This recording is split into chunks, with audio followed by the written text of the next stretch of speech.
नमस्कार दोस्तों, मैं शुभम गुप्ता आप सभी लोगों का अपने YouTube चैनल माँ महेश्वरी बीएससी कोचिंग क्लासेज में स्वागत करता हूँ। आज के इस लेक्चर में मैं आप सभी लोगों को आव्यूह के प्रश्नमान रूप के बारे में बताएंगे कि किसी आव्यूह का प्रश्नमान रूप नॉर्मल फॉर्म क्या होता है और हम किस प्रकार किसी आव्यूह को उस के प्रश्नमान रूप या नॉर्मल रूप में बदलते हैं।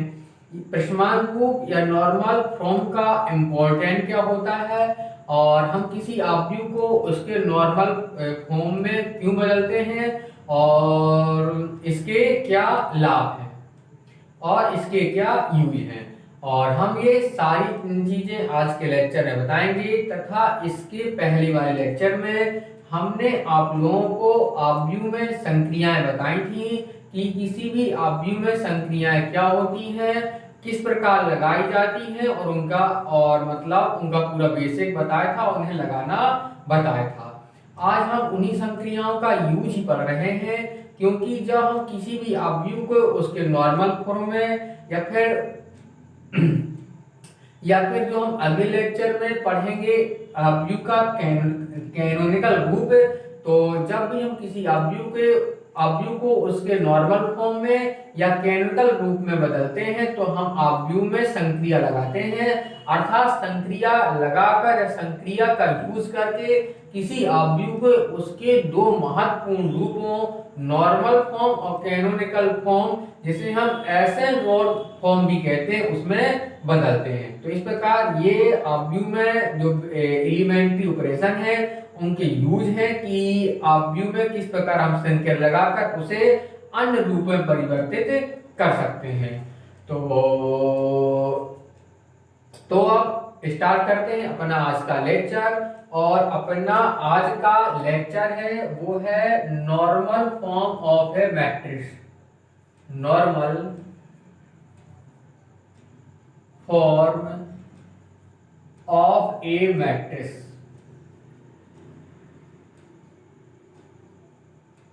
Normal form of A matrix, एक आव्यूह का प्रश्नमान रूप और इसे अपने प्रश्नमान रूप में परिवर्तित करना।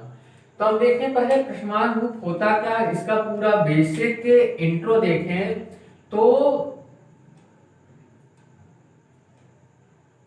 तो जब कोई आव्यूह इस प्रकार दिया हो कि किसी भी आव्यूह में विकर्ण में एक हो और विकर्ण को छोड़कर उसके सारे अवयव शून्य हो, तो ऐसे आव्यूह को हम ये कहते हैं कि वो अपने प्रश्नमान रूप में लिखा है, या फिर ऐसे रूप को बोलते हैं आव्यूह का प्रश्नमान रूप। और यह आव्यूह कितनी भी कोटि का हो सकता है। यदि एक कोटि का है तो फिर उसमें एक बस होगा और कोई अवयव नहीं होंगे। यदि दो कोटि का है तो उसके विकर्ण में एक होना चाहिए, इसके छोड़कर जितने भी अवयव है पंक्ति के हो चाहे स्तंभ के हो सारे शून्य हो। और यदि वो तीन कोटि का है तो इसके विकर्ण में एक एक और विकर्ण को छोड़कर सारे अवयव शून्य हो। जैसे हमने तीन कोटि का आव्यूह लिया है और जो इसका विकर्ण है वो आप लोग जानते होंगे। विकर्ण मतलब जो तिरछे रूप में होता है, तो यहाँ पर विकर्ण में एक एक है और विकर्ण को छोड़कर सारी पंक्तियों और स्तंभों के शेष अवयव शून्य है, तो कहेंगे ये तीन कोटि का एक नॉर्मल फॉर्म लिखा है, या फिर तीन कोटि का जो एक आव्यूह है वो अपने नॉर्मल फॉर्म में है, अर्थात प्रश्नमान रूप में है। और दो कोटि का भी हम बना सकते हैं। तो ये होता है किसी आव्यूह का प्रश्नमान रूप। इसका यदि हम इम्पोर्टेंट देखें या यूज देखें कि इसका इम्पोर्टेंट क्या है या इसका यूज क्या है, तो जब हम कोई भी आव्यूह इस प्रकार होता है कि उसके विकर्ण में एक हो और विकर्ण को छोड़कर सारे अवयव जीरो हो, तो यदि कोई आव्यूह ए है ऐसा और जब हम इसे हल करेंगे, इसके मॉड का मान निकालें तो इसका मान हमें इज नॉट इक्वल 0 मिलेगा। और सदियों जो प्रश्नमान आव्यूह हो का जितनी भी कोटि का उसका मान कितना प्राप्त आता है, एक आता है, क्योंकि इसे हम इकाई आव्यूह भी कहते हैं। ऐसा आव्यूह जिसके विकर्ण में एक हो सारे अवयव जीरो हो, इसे हल करने पर सदैव इसका मान एक आता है, चाहे वो एक कोटि का हो, दो कोटि का हो, तीन कोटि का, चार कोटि का हो, कितनी भी कोटि का हो तो ऐसे आव्यूह को इकाई आव्यूह कहते हैं। और क्योंकि इसका मान 1 आता है, 0 के बराबर नहीं होता, तो जब इसकी रैंक ज्ञात करते हैं तो जो इसकी कोटि होती है वही इसकी रैंक होती है। और हम बिना हल किए बता सकते हैं कि ये इसकी कोटि कितनी होगी।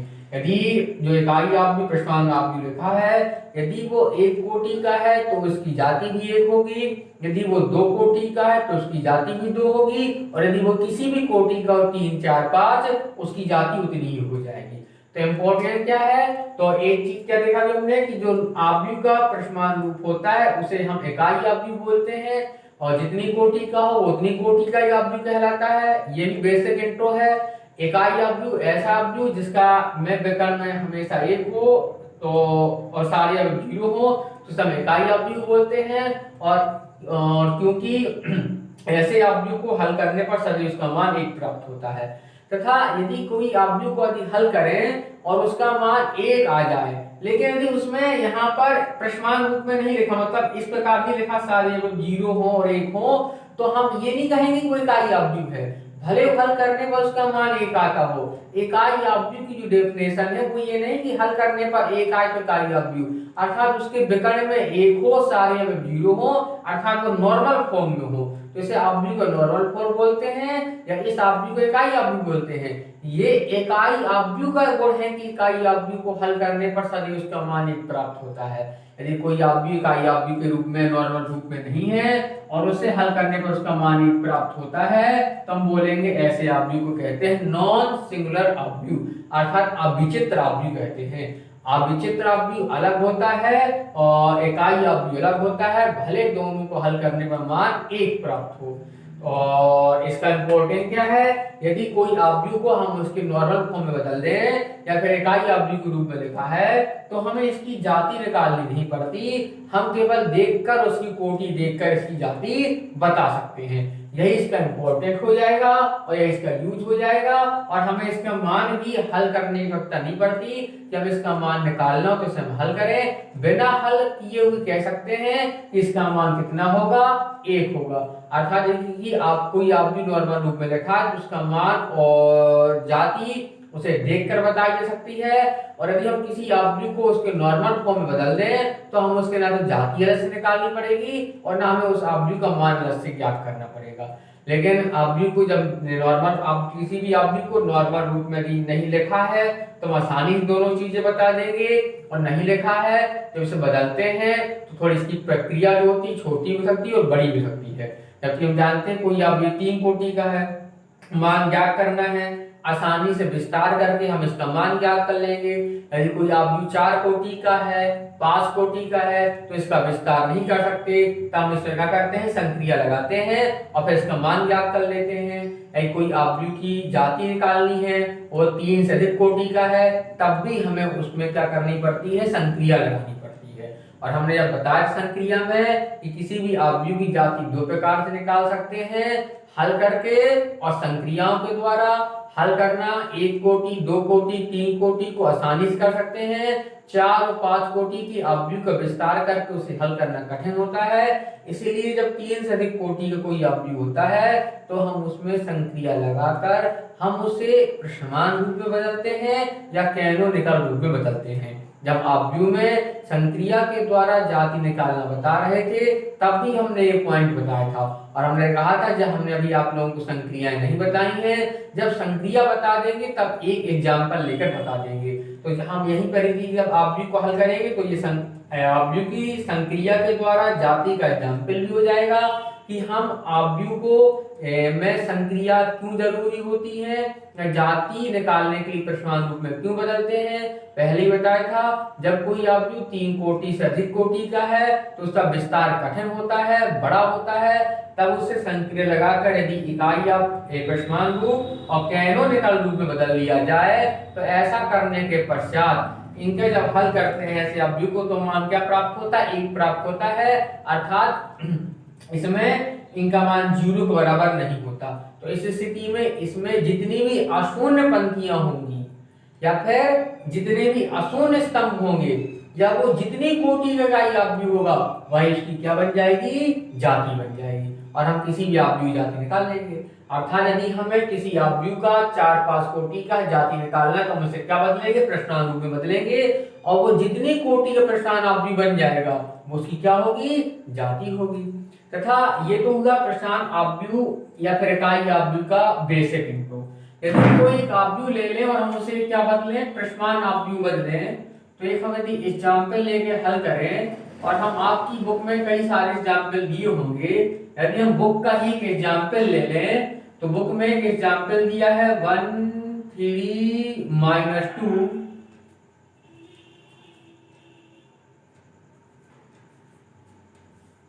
2 4 3 0 1 2 -1 2 और 5। और हमें क्या करना है, इस आव्यूह की क्या कहते हैं, हम जाति निकालना है, या कहते हैं कि हमें इस आव्यूह को प्रश्नांक रूप में बदलना है। जब इसे प्रश्नांक रूप में बदलेंगे, संक्रिया लगाएंगे, पहले बता चुके हैं, और किस रूप में बदलना है, हमें ऐसे रूप में बदलना है कि इसके विकर्ण में 1-1 हो जाए, सारे 0 हो। लेकिन हम जानते हैं कि विकर्ण जब प्राप्त होता है तो हमेशा एक वर्ग आव्यूह का विकर्ण प्राप्त होता है, जिसमें 2 पंक्ति या 2 स्तंभ हो। वर्ग आव्यूह मतलब जितनी पंक्ति उतने स्तंभ हो। तो अब इसमें विकर्ण होगा, इसमें विकर्ण ही ना होगा क्योंकि इसमें पंक्ति और स्तंभों की संख्या बराबर नहीं है। विकर्ण मतलब क्या है, किसी विकर्ण जब खींचना है तो क्या होना चाहिए, उसकी विकर्ण खींचने के लिए मतलब एक प्रकार से दोनों और मतलब समान होना चाहिए ताकि हम उसे विकर्ण रूप में खींचा जा सके। दोनों ओर का मतलब यहाँ पंक्ति और स्तंभों की संख्या से है, लेकिन इसमें 3 पंक्ति और 4 स्तंभ हैं। जब प्रश्नांक रूप में बदलेंगे तो जाति कितनी इसकी 3/4। तो हम क्या जानते हैं, इसमें 4 पंक्तियां नहीं है तो इसकी पंक्ति को बढ़ाए तो जा सकता नहीं है, लेकिन यदि इसकी एक स्तंभ को शून्य बना दे तो एक स्तंभ को कम किया जा सकता है। अर्थात इसे अधिकतम 3 कोटि के इकाई आव्यूह प्रश्नांक रूप में बदला जा सकता है, और 3 से कम 2 कोटि का भी बदला जा सकता है या 1 कोटि का बदला जा सकता है, लेकिन ना 4 कोटि का बदल सकते हैं ना 4 से अधिक कोटि का। तो जब इसे प्रश्नांक रूप में बदलेंगे तो नॉर्मल सी बात है, इसकी एक पंक्ति क्या होगी, 0 बनेगी, और एक से अधिक पंक्ति भी 0 बन सकती है। तो हमें एक पंक्ति 0 बन जाएगी यदि या बन होगी तो ये 3 कोटि का बन जाएगा, और एक से अधिक पंक्ति 0 बनेगी तो ये मतलब 2 कोटि का प्रश्नांक आव्यूह बनेगा। और जब हम इसे प्रश्नांक आव्यूह बदलेंगे तो फिर हम इसे शो करने का तरीका क्या होता है, इसे लिख देते हैं IR मतलब कि ये I मैट्रिक्स R बताता है रैंक को। यदि हमें कोई आव्यूह लिया और इसे प्रश्नांक रूप में बदलने पर यदि इसकी एक पंक्ति क्या बना दी है 0, तो हम उसे ऐसे रिप्रेजेंट कर देते हैं। अर्थात हमने जिस भी आव्यूह को मतलब हमने प्रश्नांक रूप बदला है तो उसकी एक पंक्ति 0 बनी है, और IR मतलब कोटि, यदि वो 2 कोटि का तो लिख देंगे R2 0, और यदि वो 3 कोटि का बना है तो लिख देंगे R3 0। लेकिन एक ऐसा रिप्रेजेंट कर देते हैं, लेकिन शायद यदि उसकी एक ये स्तंभ 0 बना है, शायद उसका ऐसा करने पर क्या बन गया हो कि हम इसे 0 बना रहे हैं, 3 कोटि का है, और शायद इसकी पंक्ति 0 बन जाए तो फिर 3 कोटि का नहीं रहेगा 2 कोटि बनेगा। तो क्या लिख देंगे I2 मतलब 2 कोटि का इकाई आव्यूह है। I इकाई आव्यूह शो करती है ना, I मतलब इकाई आव्यूह शो कर देती है, और ऐसा 0 मतलब क्या है, इसकी एक पंक्ति इकाई आव्यूह बदलने पर नॉर्मल रूप में बदलने पर 0 बन गई है। लेकिन यदि हम कह दें कि इसकी एक पंक्ति स्तंभ दोनों 0 बन गए हैं तो फिर इसे इस प्रकार शो कर देंगे। इसका मतलब क्या है, इसकी एक पंक्ति और स्तंभ दोनों 0 बन गए हैं, फिर जितनी कोटि का इकाई आव्यूह बना है R मतलब रैंक, उतनी हमें R मतलब इसकी क्या हो जाएगी, रैंक हो जाएगी ना, तो हम उतना लिख देंगे। R का मतलब रैंक है, कोटि नहीं है। कोटि मतलब क्या होती है, इसकी ऑर्डर होती है। तो लेकिन हम क्या जानते हैं, इकाई आव्यूह में जो उसकी क्या होगी ऑर्डर, वही कोटि बनती है। तो 2 कोटि इकाई आव्यूह है तो जाति 2 हो जाएगी, 3 कोटि का तो जाति भी 3 हो जाएगी। तो मतलब किसी भी जब प्रश्नांक आव्यूह को हम किसी भी समान आव्यूह के प्रश्नांक रूप में बदलेंगे तो बदलने के पश्चात जैसी भी स्थिति बनेगी उसे हम इस प्रकार रिप्रेजेंट कर देते हैं। तो ये था प्रश्नांक आव्यूह इकाई आव्यूह बेसिक इंट्रो। ये है किस प्रकार बदलते हैं संक्रिया लगाकर, जब बनता किस प्रकार हम रिप्रेजेंट करते हैं, उसे प्रदर्शित करते हैं, लिखने का तरीका, और यदि उसमें कोई भी पंक्ति स्तंभ 0 नहीं बना है तो केवल ऐसे लिख देंगे। मतलब वो जितनी कोटि के शुरू में आव्यूह दिया था वो उतनी कोटि का क्या बन गया, प्रश्नांक आव्यूह बन गया। मतलब प्रश्नांक आव्यूह को ऐसे हम शो करते हैं।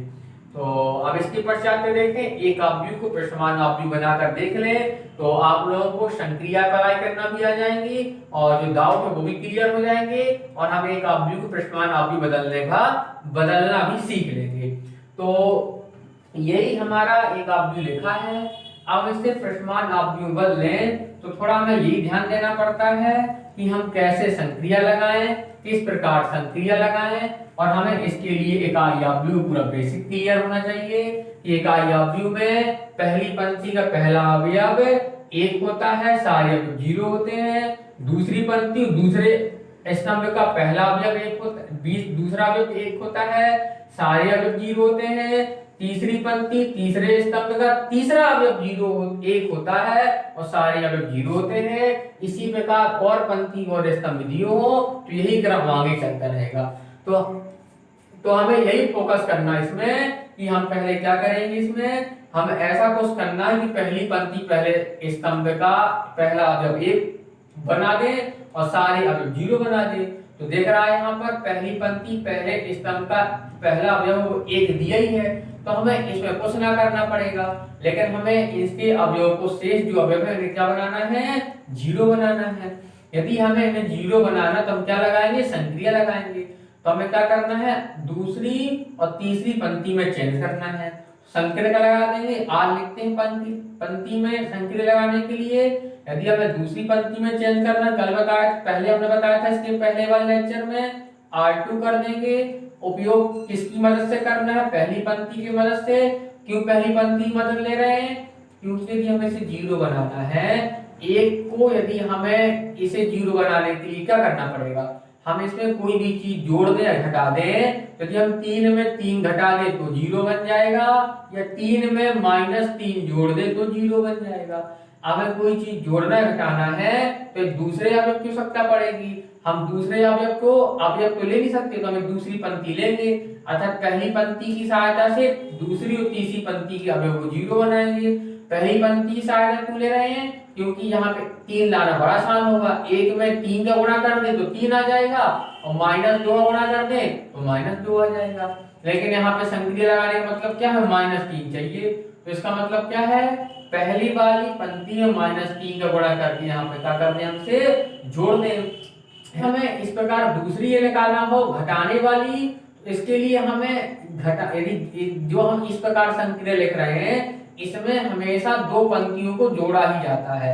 यदि हमें 2 पंक्तियों को समान मतलब यहाँ पर समान चिन्ह जोड़ना है तो मतलब 3 ले लेते, लेकिन हमें घटाना है मतलब यदि हमें 2 पंक्तियों जोड़ना ही है यहाँ प्लस का 3 ले लेते और घटाना है तो हम यहाँ पर जब गुणा करेंगे तब माइनस का गुणा कर देंगे। लेकिन जब यहाँ पर हम इसे माइनस का गुणा करेंगे तो गुणा करने के पश्चात 2 पंक्तियों को जोड़ा ही जाता है। घटाना होगा तो फिर हमें दूसरी प्रकार संक्रिया लगानी पड़ेगी, जैसा हम बाद में करते थे। R2 में चेंज करना है, R2 से 3R1 को घटा देना है, मतलब R1 में 3 का गुणा करके R2 से उसे घटा देना है और ये सब चेंज कहाँ करना, R2 में। हम 12वीं में ऐसे संक्रिया लिखते हैं, 12वीं में हम आप भी पढ़ते हैं और इसमें मतलब जोड़ा घटाना दोनों प्रकार से शो किया जा सकता है। लेकिन जब बीएससी में मैट्रिक्स में हमारे सिलेबस बुक में इस प्रकार की संक्रिया दी गई हैं, जब इस प्रकार को हम संक्रिया शो करते हैं लिखते हैं तो इसमें हमेशा 2 पंक्तियों या स्तंभों को जोड़ा ही जाता है। घटाने को हम इस प्रकार प्रेजेंट नहीं कर सकते, घटाना हम इस प्रकार प्रेजेंट करेंगे। तो क्योंकि हमें संक्रिया इस रूप में दी गई तो हम इस रूप में भी लगा सकते हैं, इस रूप में भी लगा सकते हैं। हम आप लोगों को ऐसा लगाना बता दे रहे हैं। तो हमने R2 में भी चेंज किया और हमने R3 में भी चेंज किया। जिस पंक्ति में चेंज करना पड़ता है उसे आगे लिखते हैं, जिसकी सहायता लेनी पीछे लिखते हैं। जोड़ना है घटाना है तो हमें जानना है घटाना है, लेकिन माइनस पहले से लिखा है तो हम यहाँ पे 2 का बस गुणा कर देंगे। तो इसका मतलब क्या है, R में 2 का गुणा करके 3 में जोड़ दो, यहाँ है R1 में -3 का गुणा करके R2 में जोड़ दो। मतलब गुणा में चाहे माइनस चिन्ह ले लो चाहे प्लस, जिसकी आवश्यकता है वो ले लोगे, लेकिन गुणा करने के पश्चात फिर दोनों को इस संक्रिया के अनुसार जोड़ा ही जाएगा। तो इसका मतलब हमने बता दिया, घटाने के लिए ऐसे लिख देते हैं, लेकिन अब इसका कोई यूज नहीं तो अपन इसी का ऐसे कर दें। फिर हमारा जो अवयव बनेगा तो क्या बन जाएगा, हमारा एक अवयव एक आए हमारा परिवर्तन। पहले में कोई परिवर्तन नहीं तो हम जो करते हैं वैसे लिख देंगे।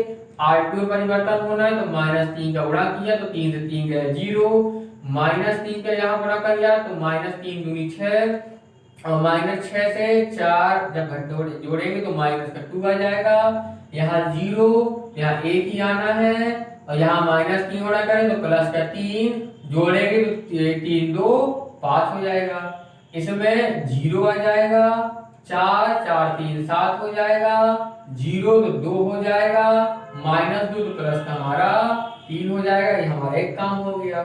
इसके पश्चात हम अगले स्टेप में क्या करेंगे तो हमारा क्या बन गया है, ये दोनों हमें दिख रहे होंगे कि हमारे ये दोनों 0 0 बन गए हैं। अब हम पहली स्तंभ में जो काम किया तो लगातार हम पहले पंक्ति को ही बदल रहे हैं। पहली पंक्ति में यहाँ 0 दिख रहा है, तुमने बताया था संक्रिया में एक संक्रिया ऐसी होती जैसे हम जिसके द्वारा हम दो पंक्तियों दो स्तंभों को आपस में परिवर्तित कर सकते हैं। तो यहाँ पे हमें दो स्तंभों को परिवर्तित करना है 2 और 3 को, तो हम इतना बस लिख देंगे। इसका मतलब क्या है कि हम दूसरी और तीसरे स्तंभ को आपस में चेंज कर रहे हैं। चेंज कर देंगे तो हमारा एक काम और हो जाएगा। क्या हो जाएगा, हमारा यहाँ भी 0 आ जाएगा तो यहाँ कितना हो जाएगा, ये चीज हो जाएगी -1 5 और 3। हमें इन दोनों को 0 करना है, मतलब पहली पंक्ति के शेष दो अवयव हैं तो क्या करते हैं हम पहली पंक्ति में हम क्या करना स्तंभ में कर दें तो हमें इस स्तंभ में इस दोनों को 0 बनाना है। तो हमने किया C3 स्तंभ में चेंज, एक का उपयोग -2।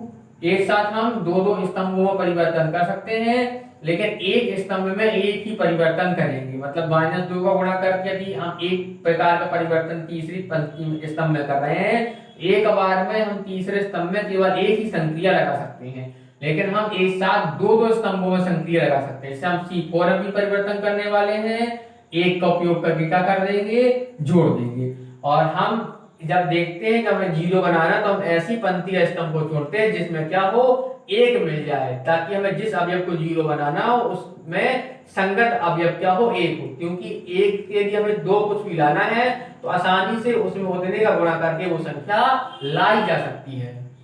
तो अब हमारा स्तंभ कितना बन जाएगा, तो हमारा चेंज होने के पश्चात पहले स्तंभ में कोई चेंज नहीं करना है, दूसरे स्तंभ में कोई चेंज नहीं करना है, और हमारा जो तीसरा स्तंभ है इसमें चेंज करना है।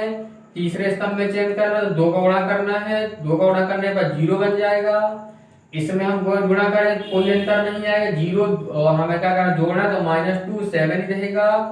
चौथे स्तंभ में 0 बन जाएगा और यहाँ 5 और 3 ही रहेगा हमारा, इतना हमारा हो जाएगा। फिर इसके पश्चात अब हम क्या करेंगे तो हमें क्या देखा, हमारी पहला स्तंभ पहली पंक्ति मतलब में एक अवयव छोड़कर सारे 0 बन गए हैं। अब हम दूसरी पंक्ति दूसरे स्तंभ में वही चीज करेंगे, तो दूसरी पंक्ति दूसरा स्तंभ देखें यहाँ पर तो इसमें ये 0 है, ये 0 ये 0 नहीं है, तो हम क्या करने वाले हैं अब तीसरी पंक्ति में चेंज करने वाले हैं R3 में। और तीसरी पंक्ति में हम चेंज करेंगे तो हमें तीसरी पंक्ति में क्या चेंज करना है, इसे 0 बनाना है, तो हम उपयोग किसका करने वाले हैं, दूसरी पंक्ति का उपयोग करने वाले हैं। तो दूसरी पंक्ति का उपयोग करना है तो हम इसमें -2 का गुणा करके इसमें क्या कर देंगे जोड़ देंगे, 0 बन जाएगा। लगातार हम इसमें भी चेंज कर दें और इसमें चेंज करते हैं हम C3 मतलब इसमें भी चेंज कर दें, इसमें 2 का गुणा कर दें, तो हमारा क्या हो जाएगा एक साथ 2 हम अप्लाई कर रहे हैं। जब एक साथ 2 अप्लाई कर रहे हैं तो पहली पंक्ति में कोई चेंज नहीं है, पहली पंक्ति ज्यों की त्यों लिख दी जाए। दूसरी पंक्ति में कोई चेंज नहीं है, और हमारा जो तीसरी पंक्ति है उसमें चेंज करना है। तीसरी पंक्ति में चेंज करेंगे तो वो अवयव और तीसरा स्तंभ सेम आ जाएगा, अर्थात हम उसमें एक बार में एक संक्रिया ही लगा पाएंगे, क्योंकि हम तीसरी पंक्ति में चेंज करेंगे और लगातार तीसरे स्तंभ में भी चेंज करेंगे तो ये दोनों अवयव कॉमन आ जाएगा। तो मतलब फिर इसमें हम एक साथ मतलब एक बार में हम किसी संक्रिया को पंक्ति बस में लगाएंगे या फिर स्तंभ बस में लगा पाएंगे ना, एक साथ दोनों में नहीं लगा पाएंगे। तो हमने क्या किया, पहले हम पंक्ति में लगा दे रहे फिर स्तंभ में लगा लेंगे। और तीसरी वाली में हमने जब चेंज करेंगे तो तीसरे में क्या होना है, हमें दूसरी में 2 का गुणा करना है तो 0 0 0 ही रहेगा, इसमें 2 का गुणा करना इसमें तो 0 बन जाएगा। इसमें हम किसका गुणा करेंगे, -2 का 4 हो जाएगा और 7 4 11 बन जाएगा यहाँ पर। फिर यहाँ पे गुणा करना है तो 10 हो जाएगा और 10 में जब इसे जोड़ेंगे तो -7 आ जाएगा, है ना। 5 10 हो जाएगा और 10 में से 3 तो -7 हो जाएगा। यदि हम इसमें तीसरे स्तंभ में भी संक्रिया लगाते तो इसके बाद संक्रिया लगा पाते, लेकिन हमने वहीं पे लिख दी थी यदि एक साथ, तो हम एक साथ एक ही चीज में दोनों कॉमन क्यों कर पाएंगे, क्योंकि ये जो चीज थी ये तीसरी पंक्ति में भी आ रही थी 11 और तीसरे स्तंभ में भी आ रही थी। अर्थात हम जब इसको चेंज करते तो हम किसी एक के अकॉर्डिंग ही चेंज कर पाते इसे, क्योंकि ये दोनों में कॉमन है। इसलिए हमने पहले पंक्ति के अकॉर्डिंग चेंज कर दिया, अब हम स्तंभ में कर देंगे, तीसरे स्तंभ में कर देंगे। हमें तीसरे स्तंभ में कौन संक्रिया लगानी, वही वाली पहले बताई थी हमने। तो हमने क्या देखा, पहले स्तंभ में नो परिवर्तन, दूसरे स्तंभ से कुछ नहीं बोलना, तीसरे स्तंभ में करना है तो 0 में कोई अंतर नहीं आएगा। 2 का मल्टीप्लाई कर दो, जोड़ दो, 0 बन जाएगा। यहाँ पर 2 का मल्टीप्लाई करो, 11 तो है तो इतना ही 11 ही रहेगा, 0 रहना है और हमारे चौथे स्तंभ में कोई परिवर्तन नहीं आएगा। अब हम क्या देख रहे हैं, हमारा बहुत काम हो गया है। पहली पंक्ति 0 और पहला स्तंभ 0, यहाँ पे 1 आ गया है। ये पंक्ति में देखें तो यहाँ पर 5 है, अब इसे हम क्या करेंगे, 0 बनाएंगे, कि दूसरा स्तंभ में एक 0 जो विकर्ण में होना चाहिए 1 तो है और सारे अब 0 हैं, लेकिन हम दूसरे स्तंभ में दूसरी पंक्ति में ये क्या है, एक 0 नहीं है। तो हम एक बार में यदि एक स्टेप अपनाएं कि पहले हम पहली पंक्ति और पहले स्तंभ को जिस हिसाब से चेंज करना वैसा चेंज कर लें, फिर इसके पश्चात हम दूसरी पंक्ति दूसरे स्तंभ को चेंज करें, तो हमें अपने एक टारगेट में रहेंगे कि हमें अब कौन संक्रिया लगाएं और हमें किस अवयव में क्या परिवर्तन करना है। कि हमें अब पता है कि इस बात को 0 बनाना है तो हम इसका उपयोग कर सकते हैं, इसका उपयोग तो कर नहीं सकते क्योंकि पहले से 0 है। अब 5 में 0 जोड़ोगे तो 5 ही आएगा, इसका उपयोग नहीं कर सकते, तो हमें इस दूसरे स्तंभ का ही उपयोग करना पड़ेगा। तो 0 बनाया जा सकता है। जब दूसरा 0 बन जाएगा तो देखेंगे क्या परिवर्तन हो रहा है, तो हम तीसरे के पास आएंगे। तो इस प्रकार हम धीरे धीरे मतलब एक स्टेप करके अपने आव्यूह को इकाई आव्यूह प्रश्नांक रूप में बदल लेंगे। ये शुरू से हमारा एग्जाम्पल लिखा है, जितनी संक्रिया जितने स्टेप लगाए तो हमने कितनी स्टेप पा गए हैं। अगर हमने इस आव्यूह को कितने रूप में परिवर्तित किया, तो पहला इसमें, फिर दूसरा, तीसरा, चौथा, पांचवा, 5 रूप में परिवर्तित कर दिया है और आव्यूह बना दिया है। तो जब इसे संक्रिया लगा देंगे, परिवर्तित करेंगे, तो हम इसका नाम ए नहीं लिखेंगे, हम फिर इसे क्या नाम दे देंगे, ए डैश, मतलब आव्यूह हमारा ए डैश है ये, है ना। इसे ए डैश नाम दे देंगे, ए नाम नहीं देंगे। अर्थात ए क्यों नहीं देंगे, क्योंकि ए हमारा ये है। आप उसे ए डैश ए डैश ए डैश अब इसे बोल सकते हैं ना। और आव्यूह में क्योंकि संक्रिया लगा तो ए ना देंगे, ए डैश नहीं। कई किताबों में ए भी लिखा रहता है, लेकिन है कि अब उसमें क्योंकि परिवर्तन हो गया तो उसे अब ए ना देकर कुछ दूसरा नाम दे दो और ये हमारा चलता रहेगा। इसके पश्चात यदि हम आगे बढ़े तो ये हमारा आव्यूह है। अब आव्यूह को हमें केवल अपने अंतिम रूप से ही मतलब है, जो हमारा अंतिम रूप प्राप्त हुआ है, और जो हमारा अंतिम रूप है उसमें आगे बढ़े तो हमें क्या दिख रहा है, इस आव्यूह को 0 बनाना है तो हम किसका उपयोग करेंगे, चौथी पंक्ति के अवयव को 0 बनाना है, दूसरी पंक्ति का उपयोग करेंगे, -5 का क्या कर देंगे हम, -5 का गुणा कर देंगे। और एक साथ यदि हम इसमें क्या करते हैं, कौन सी अप्लाई करते हैं, चौथी पंक्ति में, चौथे स्तंभ में हमने वो किया है। चौथे स्तंभ और तीसरे स्तंभ एक साथ हम किसी संक्रिया को किसी पंक्ति व स्तंभ में नहीं लगा सकते, पहली शर्त। दूसरी शर्त, हम एक ही पंक्ति या एक ही स्तंभ में एक से अधिक संक्रिया नहीं लगा सकते, लेकिन हम एक बार में एक से अधिक पंक्ति में संक्रिया लगा सकते हैं या एक से अधिक भिन्न भिन्न स्तंभों पंक्ति में संक्रिया लगा सकते हैं। मतलब ये 3 चीजें हमने क्या किया, अभी बताई भी और हमने भी देखी भी कि हम ऐसा नहीं कर सकते और हम ऐसा कर सकते हैं। जैसे हम यहाँ पर 2 संक्रिया एक साथ लगा रहे हैं, आव्यूह चौथे में परिवर्तन, स्तंभ चौथे में परिवर्तन करके इसे 0 बना रहे हैं और हमें दिख रहा है यदि हम तीसरे स्तंभ से क्या कर दें, 1/11 का भाग दे दे तीसरे स्तंभ में, तो हमें क्या मिल जाएगा, पर 1 मिल जाएगा, क्योंकि सारे 0 हैं और 0 में 11 का भाग देने पर किसी संख्या का भाग देने पर 0 मिलेगा। ऐसा करने से क्या फायदा मिलेगा, हमें एक साथ दो काम हो जाएंगे, 1 0 0 फिर 0 1 0, कोई परिवर्तन नहीं, तीसरे परिवर्तन है, दे दो 11 का भाग, यहाँ एक ही आएगा, हमारा बहुत काम हो जाएगा। फिर यहाँ पे घटाओगे, इसमें 5 का मल्टीप्लाई करोगे -5 का, जोड़ दोगे तो 0 आएगा, यहाँ गुणा करोगे तो 0 ही रहना -7। तो क्या देखा, यह एक संक्रिया एक स्टेप लगाने पर हमारा अवयव अपने प्रश्नमान अवयव में बदल जाएगा और हमारा अवयव क्या हो चुका है, इस प्रकार से पूरी तरह से प्रश्नमान अवयव बदल गया है। केवल यहाँ पे 0 लाना है। तो हम क्या कर सकते हैं, यदि हमें इस स्तंभ को 0 लाना है तो हम इसका उपयोग कर सकते हैं, किसी पंक्ति का, इसके संगत वाली का, मतलब ये कौन से स्तंभ में है, ये तीसरे स्तंभ का अवयव है, तो हम तीसरे में दूसरे और पहले स्तंभ का उपयोग कर सकते हैं। लेकिन यहाँ पर पहले और दूसरे स्तंभ के अवयव तो 0 है, 0 में जब जोड़ोगे तो इसमें परिवर्तन होगा नहीं, 7 ही आ जाएगा। अब इसके संगत हम क्या कर सकते हैं, इस पंक्ति का उपयोग कर सकते हैं और इन स्तंभों का उपयोग कर सकते हैं। तो पहला स्तंभ दूसरे स्तंभ में भी अवयव 0 है, तब तीसरे स्तंभ का ही उपयोग करना पड़ेगा। और क्या करना पड़ेगा, यहाँ पर चौथे स्तंभ में परिवर्तन कर रहे हैं, तीसरे स्तंभ में जहां 1 है उसका उपयोग कर रहे हैं, 7 का मल्टीप्लाई कर दो, और चूंकि यहाँ पे 0 लाना तो यहाँ माइनस का तो जोड़ेंगे ही, तो 7 का मल्टीप्लाई कर दो, घटाना होता तो -7 कर देते। तो क्या दिख रहा है, हमें अपने आप ये वो स्पष्ट हो रहा है, ऐसा करने से क्या होगा, यहाँ पर 0 आ जाएगा और हमें कुछ ना करना पड़ेगा। तब ये क्या हो जाएगा, इसकी एक स्तंभ 0 बन गया है। और ये क्या है तुम्हारा, ये हमारा 3/3 कोटि का इकाई अवयव है ना। और दूसरी चीज है, जब हमने इसका एक स्तंभ 0 बना दिया तो इसका कोई महत्व नहीं है, अर्थात हम इस स्तंभ को छोड़ सकते हैं और इसका एक स्तंभ 0, तो ऐसे अवयव का मान क्या होगा, 0 होगा। तब यदि इसका कोई उपअवयव ले, 3 कोटि का उपअवयव ले सकते हैं, तो ऐसा बोलते हो 3 कोटि का उपअवयव लेने पर, या फिर इसका एक स्तंभ 0 है तो इसके एक स्तंभ को छोड़ने पर तो हमें क्या मिलेगा, जो शेष बचेगा इसका एक स्तंभ को छोड़ने पर वो लिख देंगे, या फिर इसका 3 कोटि का उपअवयव हम ले लेंगे। तो ये क्या है हमारा 3 कोटि का इकाई अवयव, या फिर क्या है हमारा नॉर्मल फॉर्म, ये प्रश्नमान रूप। और ये 3 कोटि का इकाई अवयव, तो हल करने पर आंसर क्या आएगा, मान नाम दे दे a डैश, तो इसका आंसर आएगा a डैश आएगा, 1 आएगा।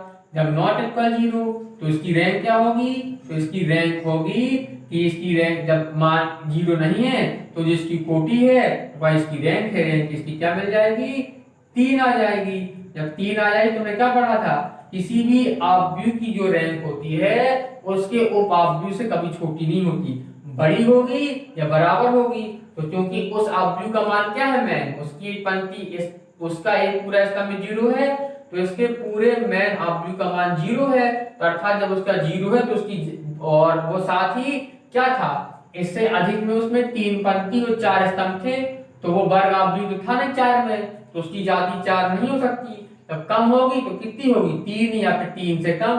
तो लेकिन इसका जो उपअवयव मिला है तो उसकी जाति 3 है, तो मैन अवयव की जाति जब इससे ज्यादा नहीं होगी, ज्यादा तो है नहीं, हमने चेक कर ली, लेकिन प्रमेय और शर्त के अनुसार कभी भी उपअवयव से कम भी नहीं होगी, तो फिर क्या होगी, उसकी अवयव जाति भी उस मैन अवयव की जाति 3 हो जाएगी। तो इस प्रकार हम उसकी जाति वैसे नहीं निकाल सकते थे, तो हमने उपअवयव सहायता से इस प्रकार निकाल ली कि इसकी जाति 3 तो उसकी भी जाति 3, और इसकी जाति 3 कैसे बता दी, क्योंकि इकाई अवयव है तो इसका मान बिना हल किए कह दिया हमने। तो इस प्रकार हम जब किसी अवयव की जाति निकालते हैं तो उसे प्रश्नमान रूप में बदल कर जाति निकाल सकते हैं। हमने रैंक ज्ञात कर ली, प्रश्नमान रूप में बदल लिया। अब हम इसे कहें कि हमने जब कोई अवयव लिया था और हमने प्रश्नमान रूप में बदला है, तो इसे व्यापक रूप में प्रेजेंट कीजिए। व्यापक रूप मतलब कि हमने किस प्रकार क्या परिवर्तन हुआ है, तो लिखेंगे हमें 3 कोटि का इकाई अवयव मिला है और उसके एक स्तंभ 0 बन रहा है, तो इसे क्या कर सकते हैं, व्यापक रूप में प्रदर्शित करना है, या फिर उसे जिस रूप में हमने अवयव में जो परिवर्तन किया, परिवर्तन करने के पश्चात वो जिस रूप में प्रश्नमान अवयव बना है उसे प्रदर्शित करने का, इसे बोल सकते हैं प्रदर्शित करने का तरीका, या प्रदर्शित करने का एक प्रकार से उसका प्रश्नमान अवयव का व्यापक रूप बोल दो। तो क्या हो जाएगा, इस प्रकार लिख दिया कि जो हमने अवयव बनाया है वो 3 कोटि का इकाई अवयव बना है और साथ ही उसका एक स्तंभ 0 हो गया है। तो ये था पूरा प्रश्मान अवयव और प्रश्मान अवयव बदलने तरीका, जिसे हम इकाई अवयव बोलते हैं। इम्पोर्टेंट के साथ किस प्रकार हम उसे बिना हल किए मान उसकी जाति निकाल लेंगे, किस प्रकार प्रदर्शित कर लेंगे। इसके साथ एक ही चीज और हम कर सकते हैं, हम इस अवयव की रिक्तता भी ज्ञात कर सकते हैं, जिसे हम क्या बोलते हैं, रिक्तता, या इसे हम बोलते हैं शून्यता, इंग्लिश में बोलते हैं न्यूलिटी, कैपिटल एन से शो करते हैं। किसकी निकाल सकते हैं, अवयव ए डैश बोल दो या ए बोल दो, किसी की भी निकाल लो।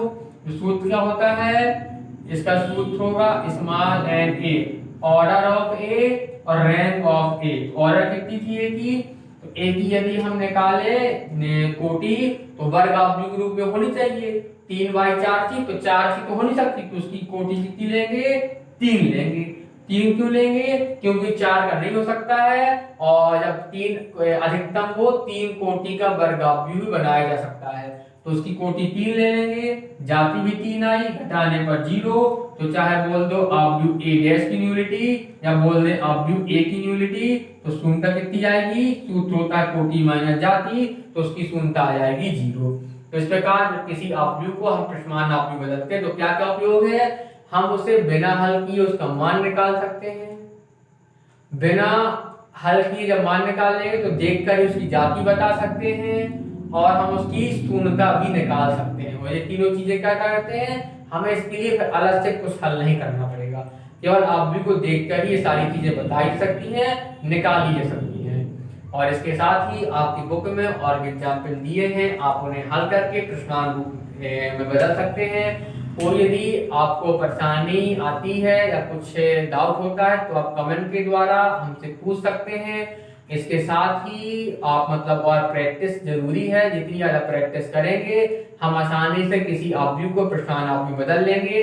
तथा हमने जब बदलते हैं तो जो उसकी इम्पोर्टेंट पॉइंट होते हैं या फिर जो तरीका लेकर हमें चलना पड़ता है वह आप लोगों को हम सब बताया, और उसी प्रकार हमने एक अवयव को बदला कि हम किस तरीके से किसी अवयव को आसानी से बदल सकते हैं और हमें कैसा तरीका अपनाना चाहिए ताकि हम उसे आसानी से बदल सकें। और इसके साथ ही नेक्स्ट लेक्चर में हम आप लोगों को किसी अवयव को उस कैनोनिकल रूप और या एसेनोन रूप या फिर जिसे हम बोलते हैं हिंदी में प्रश्मानक रूप, कैनोनिकल रूप और एसेनोन रूप एक ही होता है, तो हम किसी अवयव को कैनोनिकल रूप या एसेनोन रूप में बदलना बताएंगे। और इसके साथ ही आज के लेक्चर में बस इतना ही। इसके बाद मिलते हैं आप लोगों से नेक्स्ट लेक्चर में, तब तक के लिए नमस्ते, जय हिंद।